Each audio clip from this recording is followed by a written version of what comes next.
네, 성경이 술술, 믿음이 쑥쑥 51번째 시간 함께 하도록 하겠습니다. 오늘은 왕과 음녀 두 번째 시간으로 하나님 말씀을 좀 연구해 보도록 하겠습니다.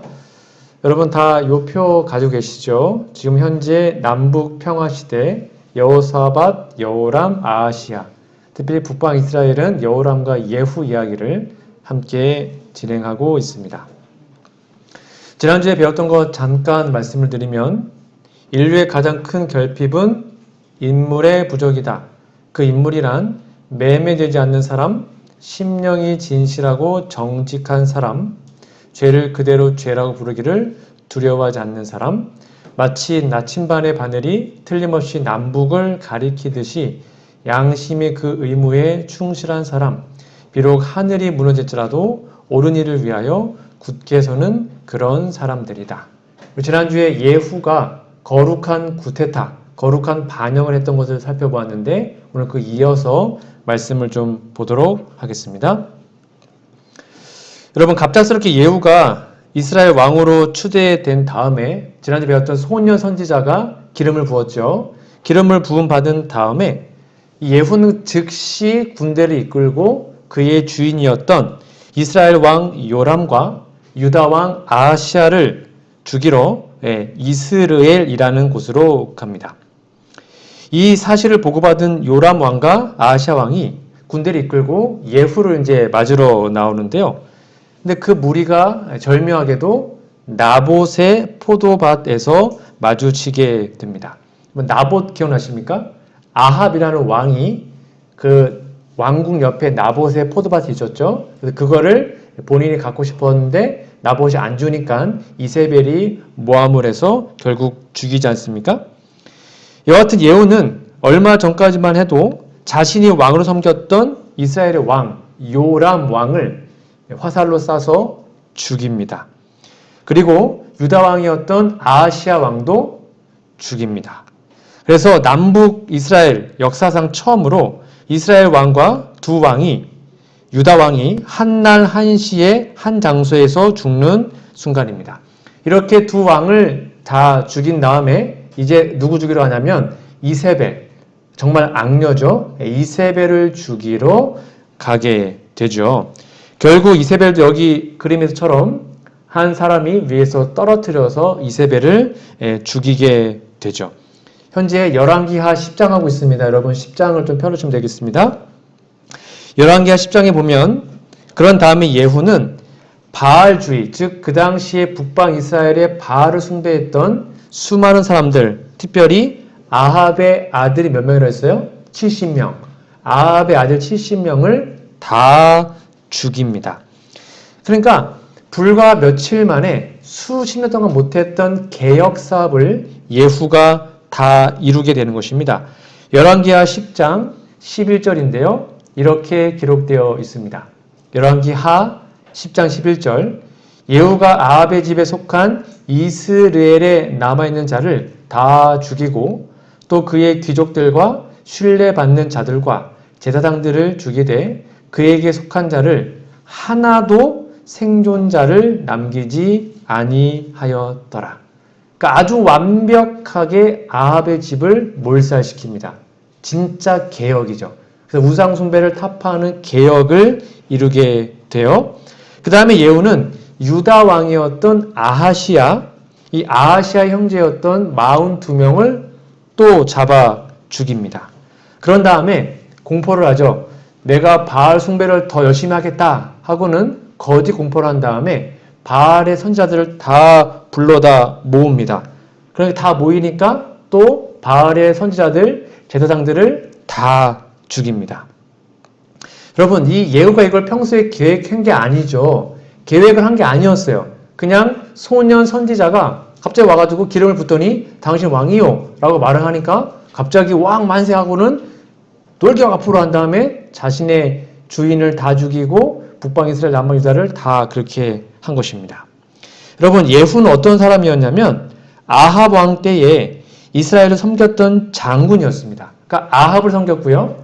그의 아들 아하시야와 요람을 섬겼던 장군이었어요. 그러니까 북방 이스라엘에서 아주 충성스러웠던 장군이었는데 군대 대장이었는데 갑자기 소년 선지자가 기름을 붓자 자신의 주인을 죽이는 그 개혁 사업에 침투하게 된 것입니다. 이렇게 하루아침에 반역을 일으켰던 이유는 과연 무엇이었을까요? 오늘 그 부분이 좀 함께 공부해 볼 초점입니다. 여러분 열왕기하 9장 25절에 보시면 이렇게 나와 있습니다. 여기다가 열왕기상 21장 19절부터 29절을 적어 놓으시면 됩니다. 짝꿍되는 것입니다. 예후가 그의 장관 빗갈, 그러니까 예후가 이제 지난주에 소년 선지자가 기름 부은 것입니다. 예후 머리에다가 그거 한 다음에 자신의 장관이었던 빗갈에게 말합니다. 그 시체를 가져다가 이스라엘 사람 나봇의 밭에 던지라. 내가 기억하려니와, 여기 기억이라는 말에다가 좀 체크해 주시고요. 이전에 너와 내가 함께 타고, 그러니까 예후가요 빗갈이라는 사람과 같이 다녔습니다. 그의 아버지 아합, 원래 예후는 아합의 장군이었으니까요. 아합을 쫓았을 때 여호와께서 이같이 그의 일을 예언하셨느니라. 그러니까 소년 선지자가 지난주에 배웠던 것처럼 갑자기 예후 머리에 기름을 붓고 왕된 게 아니라 이미 그 예언을 들었고 그것을 마음속에 기억하고 있었습니다. 26절입니다. 여호와께서 말씀하시기를 내가 어제 나봇의 피와 그의 아들들의 피를 분명히 보았노라.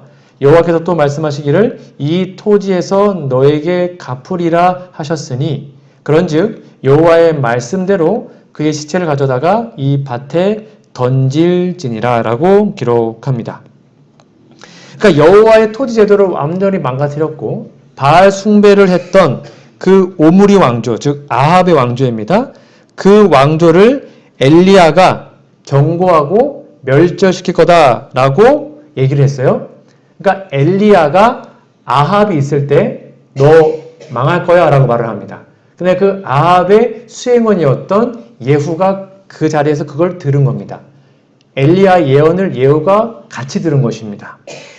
그래서 그 말씀을 예후가 마음속에 아마 기억하고 있었나 봅니다. 여기 보니까 내가 기억했다라고 기록하고 있죠. 그래서 엘리야가 그때 아합에게 했던 말, 그리고 그 아합에게 했던 그 말을 예후가 들었는데 같이 그 말이 무엇이었냐면 열왕기 상 21장 21절에 기록이 되어 있습니다. 아까 봤던 짝꿍된 성격절입니다. 여기 보니까 여호와의 말씀이 지금 엘리야가 하는 말이에요. 엘리야가 아합에게 하는 말입니다. 내가 재앙을 너에게 내려 너를 쓸어버리되 내게 속한 남자는 이스라엘 가운데 매인자나 노인자를 다 멸할 것이요 또 내 집에 느밧의 아들 여로보암의 집처럼 되게 하고 아히야의 아들 바하사의 집처럼 되게 하리니 이는 내가 나를 노하게 하고 이스라엘이 범죄한 까닭이니라 하였고요. 23절 이세벨에게 대하여서도 여호와께서 말씀하여 이르시되 개들이 이스라엘 성읍 곁에서 이세벨을 먹을지라 아합에게 속한 자로서 성읍에서 죽은 자들은 개들이 먹고 들에서 죽은 자는 공중의 새가 먹으리라 하셨느니라. 그러니까 지금 이게 엘리야가 아합 왕에게 했던 말입니다. 너 이제 너의 가문 다 멸망당할 거야. 근데 그때 누가 옆에 있었다고요? 예후가 옆에 있었습니다. 그래서 그 여호와의 말씀을 그때 듣습니다. 내 주인 아합이 곧 멸망당하겠네? 라는 것을 그때 같이 들어요. 그래서 그때 예후가 그래 내가 그럼 나중에 내가 계획을 일으켜가지고 내 왕을 다 죽이리라 그때 결심한 게 아니라 그냥 말씀을 듣고 마음에 기억해 두고 있었습니다. 그러면 그 예후가 마음속에 갖고 있었던 그 예언의 말씀을 지난주에 누가 한 것입니까? 갑자기 어느 한 소년 선지자가 한 10대의 어린아이가 와가지고는 디립다 갑자기 머리에다가 기름을 붓고는 엘리야가 했던 말을 똑같은 말을 하는 것입니다. 예후한테. 그러니까 예후가 이것이 하나님의 뜻이구나 라는 것을 그때 받아들인 겁니다. 그러니까 처음에 엘리야의 말을 기억하고 있었고요. 그 말을 소년 선지자가 똑같이 반복하니까 하나님의 뜻이네 하고 그때 받아들이게 됩니다. 잘 보세요. 여기 보시면 열왕기하 9장 6절에서 10절입니다. 이거는 지금 지난주에 배웠던 소년 선지자가 했던 말입니다. 예후가 일어나 집으로 들어가니 소년이 그 머리에 기름을 부어요. 이르되 이스라엘 하나님 여호와의 말씀이 내가 너에게 기름을 부어 여호와의 백성 곧 이스라엘의 왕을 삼노니 너는 내 주 아합의 집을 치라. 내가 나의 종 곧 선지자들의 피와 여호와의 종들의 피를 이세벨에게 갚아주리라. 아까 엘리야의 말과 똑같습니다. 아합의 온 집이 멸망하리니 이스라엘 중에 매인자나 노인자나 아까 똑같은 말 나오죠? 아합에게 속한 모든 자는 내가 다 멸절하되 아합의 집을 느바세 아들 여로보암의 집과 같게 하며 또 아이야의 아들 바하사의 집 아까 똑같이 나오죠? 10절 이스라엘 지방에서 개들이 이세벨을 먹으리니 저를 장사할 사람이 없으리라. 그러니까 지금 소년 선지자가 엘리야가 했던 말을 그대로 하는 것입니다. 그렇죠? 그거를 예후가 마음에 기억하고 있었습니다. 조금 작지만 제가 좀 비교해 봤는데요. 여기 열왕기상 21장에 나오는 것은 엘리야가 했던 말이고요. 여기 열왕기 하 9장 6절은 소년 선지자가 예후에게 기름 부음했던 말입니다. 여기 비교해 보시면 여로보암의 집, 바하사의 집, 여기도 여로보암의 집, 바하사의 집, 개들이 이세벨을 먹으리라. 여기도 개들이 이세벨을 먹으리라. 똑같죠? 그러니까 이 예후는 그때 엘리야를 통해서 했던 말씀을 누가 할지는 모르겠지만 그 말씀을 마음에 기억하고 있었습니다. 하나님의 말씀을 간직하고 있다가 갑자기 소년 선지자가 그 말을 똑같이 하니까 깜짝 놀랐겠죠? 그러면 그 일을 지금 내가 하는 거라고? 하나님 나를 택하셨다고? 하고는 그 즉시 사명을 받아들이고는 돌격 앞으로 해서 개혁을 일으키게 된 겁니다. 그러니까 예후의 귀에는 그 소년 선지자의 외침이 어떤 미치광이의 외침이 아니었고 엘리야가 마치 환생한 것처럼 엘리야가 직접 다시 말한 것처럼 마음에 들려준 것이죠. 더 이상 소년이 전해준 사명이 아니라 엘리야가 엘리사에게 그리고 엘리사가 그 소년 선지자에게 전해준 사명, 여호와의 말씀이 예후의 마음에 들어오게 된 것입니다. 이것은 오늘날 우리에게 깊은 의미가 있습니다. 예후가 뭘 기억했다고요? 여호와의 말씀을 마음에 기억해 두었습니다. 그러자 그 말씀이 결국 그를 움직였고 그 말씀으로 예후는 개혁 사업에 뛰어들게 된 것입니다. 우리의 마음속에도 이렇게 하나님의 말씀이 있어야 합니다.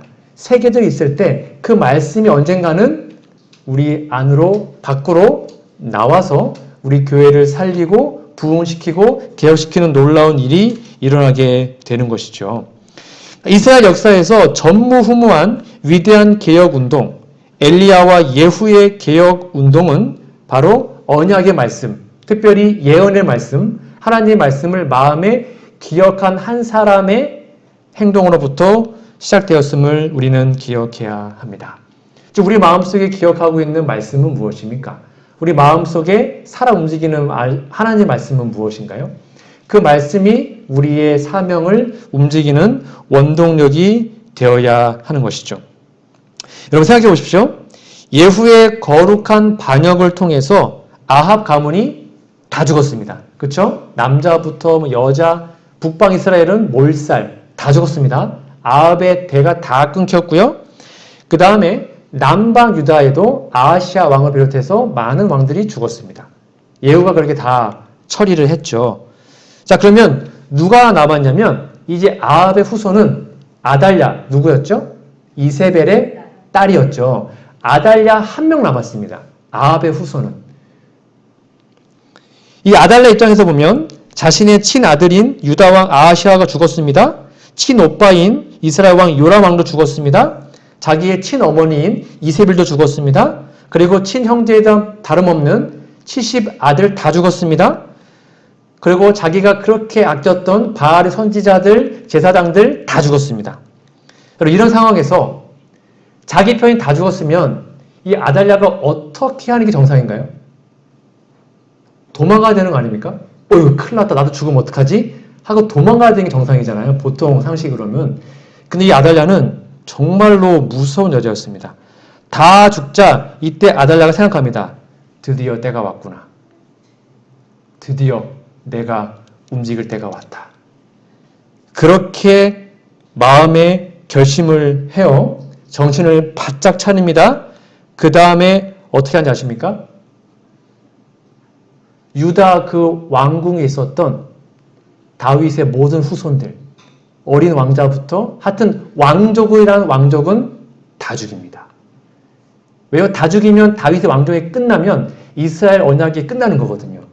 그래서 이 아달랴의 삶의 목적이 뭐였냐면 하나님 언약을 끊어버리고 다윗 왕조를 끊어내는 게 목적이었어요. 그거 갖고 여기 지금 결혼해서 온 거거든요. 그러니까 위아래가 다 죽어버리니까 오케이, 오늘이 때다 하고는 자신의 손자의 방으로 들어갑니다. 그러면 한 명씩 다 칼로 찔러 죽이는 겁니다. 할머니가 손녀들을 다 칼로 찔러 죽이는 거예요. 이게 지금 아달랴의 모습입니다.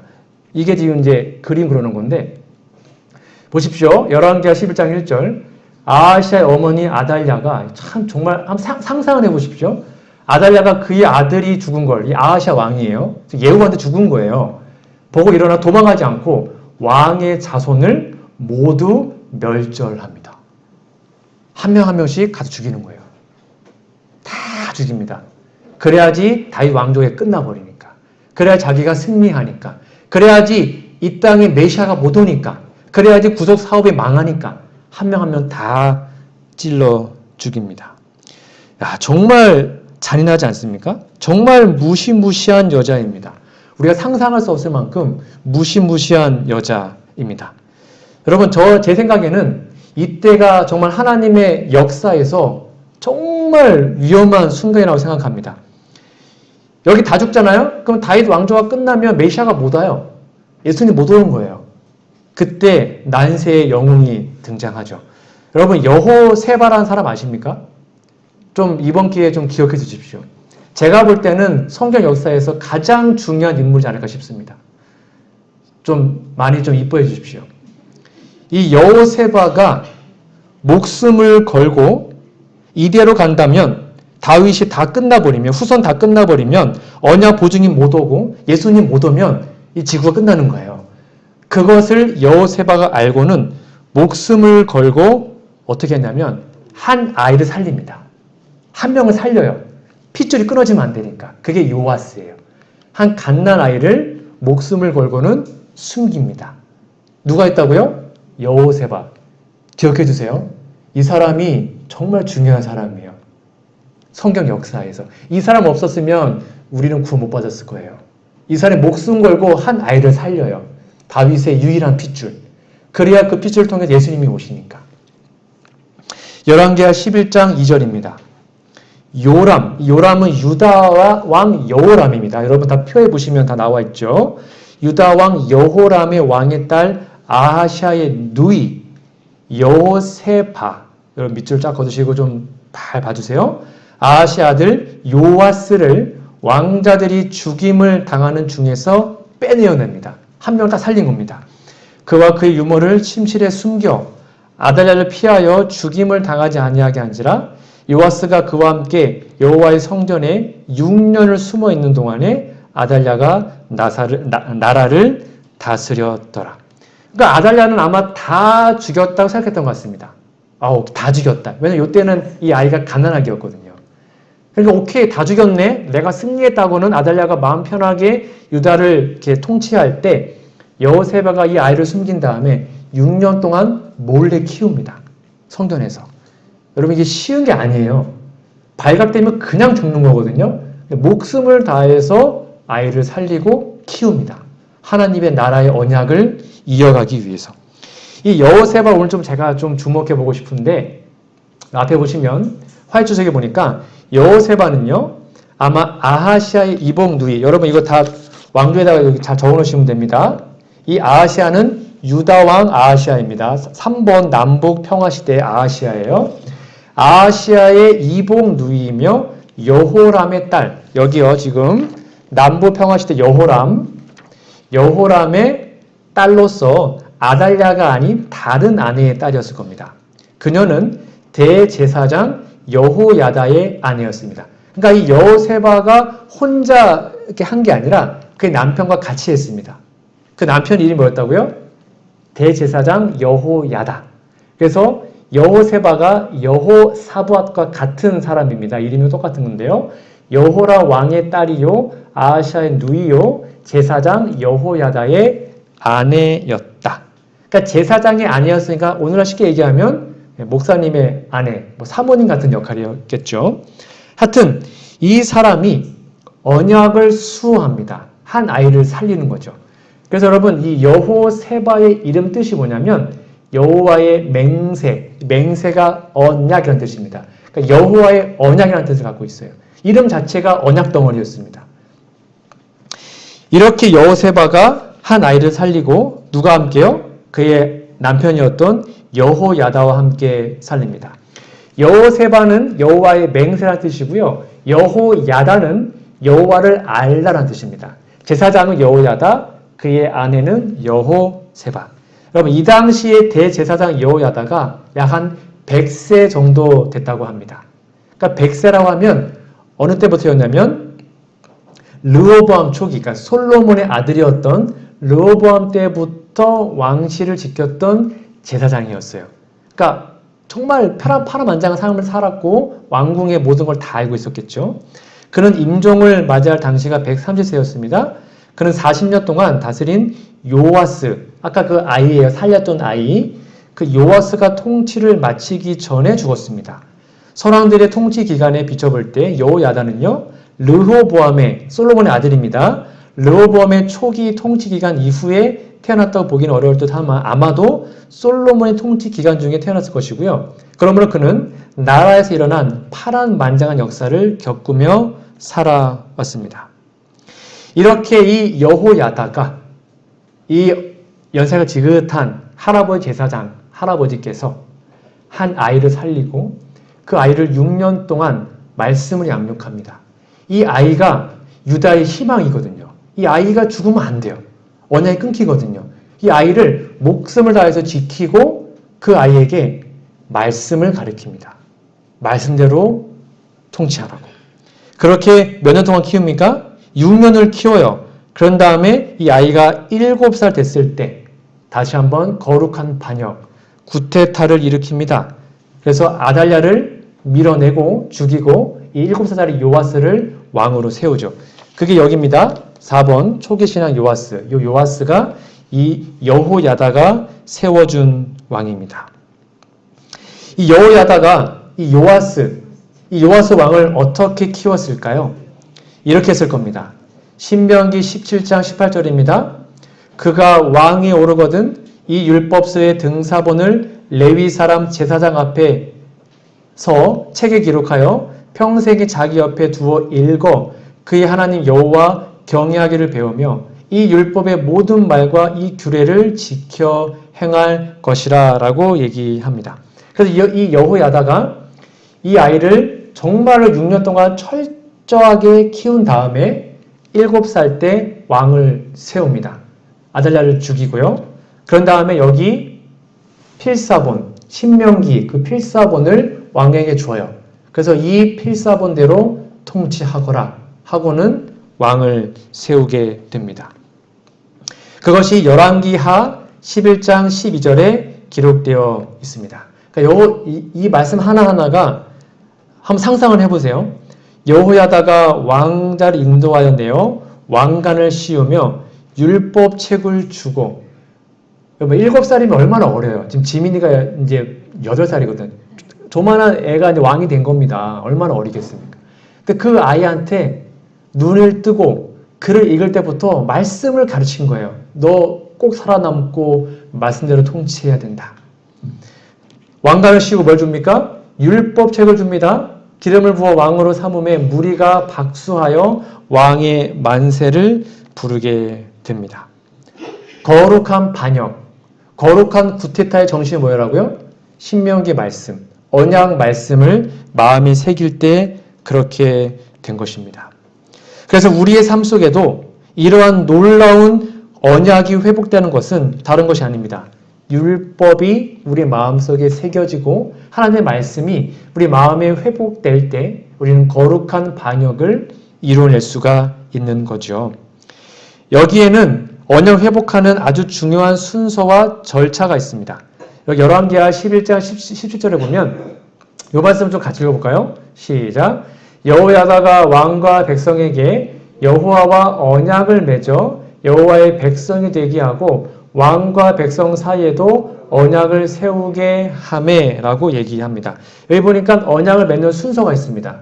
처음에 누구와 누구한테요? 왕과 백성이 여호와 언약을 맺습니다. 즉 먼저 하나님과의 관계가 회복돼야 됩니다. 그렇죠? 여호와 먼저 언약을 맺습니다. 그게 첫 번째 순서입니다.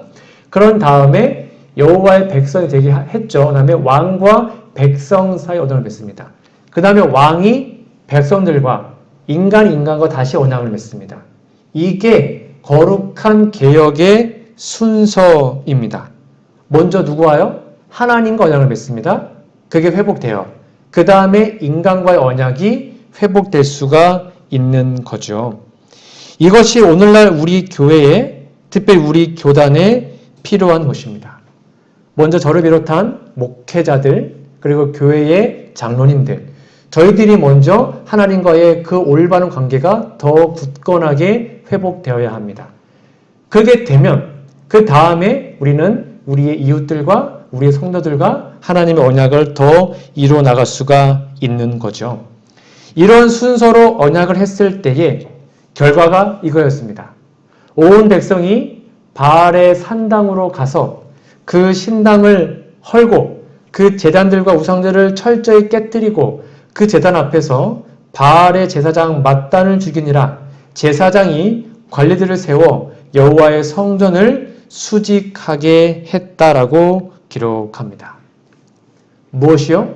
언약 말씀을 깨닫고 그 말씀이 마음에 회복되었을 때 개혁사역이 일어났습니다. 그리고 남방 유다의 우상 숭배가 타파되고 하나님의 말씀과 예배가 회복되는 놀라운 일이 일어나게 된 것입니다. 다시 성전이 세워지고 신앙 부흥이 시작되었죠. 저는 이 장면이 물론 다 정말 재밌는 장면이지만 유다 왕조에서 아주 극적인 장면이라고 생각합니다. 정말 풍전등화 같은 그때의 그 한 아이를 여호세바와 여호야다가 살리고 그 아이를 말씀으로 깊이 훈련시킨 다음에 7살 때 왕으로 세우고 거룩한 반응을 일으켜서 하나님의 나라와 예배를 회복했던 이 놀라운 것, 모든 것의 원동력이 바로 신명기 언약의 말씀의 회복이었습니다. 오늘날 우리의 교회와 우리의 교단이 다시 한번 부흥하고 개혁하는 유일한 방법은 우리가 말씀으로 돌아가는 것입니다. 먼저 목회자와 장로님들이 가장 먼저 돌아가는 것이고 그 다음에 우리의 모본을 따라서 우리의 성도님들이 함께 말씀으로 돌아갈 때 우리는 하나님의 귀한 은혜와 부흥과 개혁을 맛보게 될 것이죠. 여러분, 그래서 역사는 하나님의 언약이 실현되는 시공간입니다. TV에 나오는 드라마, 사극, 이거 좀 이제 그만 보시고요. 성경의 역사서를 좀 하나님 나라의 사극을 좀 보시기 바랍니다. 얼마나 극적입니까? 여호세바, 이번 처음 들어보셨죠? 좀 기억해 주세요. 여호야다. 얼마나 중요한 인물인지 아십니까? 이러한 인물들이 어떻게 언약을 충실히 섬겼고 그들의 그 헌신을 통해서 목숨 건 그 개혁 사업을 통해서 하나님의 나라가 어떻게 회복됐는지를 좀 살펴보십시오. 묵상해 보십시오. 그러면 웬만한 대화 드라마보다 더 재밌을 겁니다. 이게 바로 하나님께서 우리에게 보여주셨던 말씀입니다. 오늘 2명 인물 소개했습니다. 누구라고요? 여호세바. 네, 여호세바 기억해 주세요. 아이를 구출해서 키웠던 제사장의 아내였습니다. 그리고 제사장 이름은 여호야다. 이 두 인물이 없었으면 다윗 왕조는 망했을 거예요. 그러한 아름다운 인물들이 우리의 모습이 되었으면 좋겠습니다. 오늘 우리에게 하나님 말씀하시는 기별입니다. 우리들 가운데 있어야 할 참된 경건의 부흥은 우리의 모든 필요 중에서도 가장 심각하고 가장 긴급한 것이다. 오늘날 우리에게도 개혁이 필요하다는 것입니다. 이러한 신앙 부흥을 일으키는 것이 우리의 첫째 사업이 되어야 한다. 그러나 하나님께서는 우리에게 당신의 축복을 허락하신 약속에 대한 조건들을 성취시키는 것은 우리가 해야 할 일이며 그 조건들이란 같이 읽어볼게요. 죄에 대한 시작. 죄에 대한 자복, 겸비, 회개 및 열렬한 기도이다. 신앙 부흥은 오직 기도에 대한 응답으로서 기대할 필요가 있다. 이러한 아름다운 개혁과 부흥이 우리의 삶에, 우리의 교회에, 우리의 교단에 꼭 다시 한번 일어나기를 간절히 바라며 오늘 말씀을 마치도록 하겠습니다.